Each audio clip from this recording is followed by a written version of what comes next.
மாதம் 2ஆம் தேதிக்கு மேல் பெயர்ச்சியாகி தன் உச்ச வீடான கடகத்திற்கு வந்து விடுவார். அதுவரையில் உங்களுக்கு நற்பலன்களையே வழங்குவார்.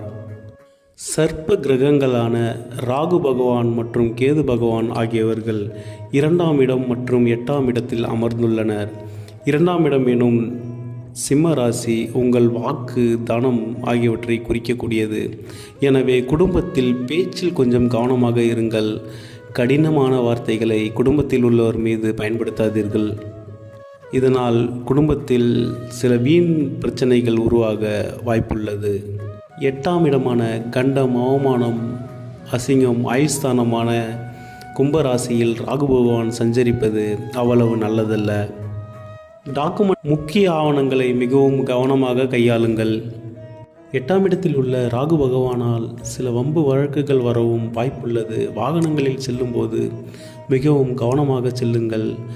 உடலில் உள்ள ஆசன உறுப்புகளான கழிவுப்பாதை, சிறுநீர் பாதை போன்றவற்றில் சில உபத்திரங்கள் ஏற்படவும் வாய்ப்புள்ளது.